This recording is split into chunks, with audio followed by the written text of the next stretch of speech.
అక్క ఇదేమిటో మీకు తెలుసా? గుర్తుందా ఇది?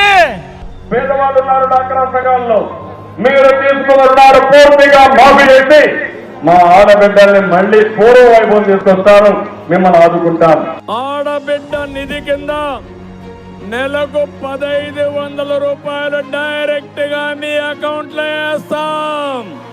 రైతులు తీసుకున్న అప్పులు పూర్తిగా మాఫీ చేసే బాధ్యత తెలుగుదేశం పార్టీ తీసుకుంటామని చాలా స్పష్టంగా ఇచ్చాం. రాబోయే 5 ఏళ్లలో 20 లక్షల మందికి యువతకు ఉద్యోగాలు ఇచ్చే బాధ్యత తెలుగుదేశం పార్టీది. ఉద్యోగం వచ్చే వరకు 1000 రూపాయల నుంచి 2000 రూపాయల నెలకు నిరుద్యోగ భృతి ఇచ్చే బాధ్యత తెలుగుదేశం పార్టీ తీసుకుంటాం. నీకు ఉద్యోగం వచ్చే వరకు నెలకు 3000 రూపాయలు నిరుద్యోగ భృతి ఇస్తా. మా ఆడబిడ్డల వ్యవసాయం కోసం బంగారు తాకట్టు పెట్టారు. మొదటి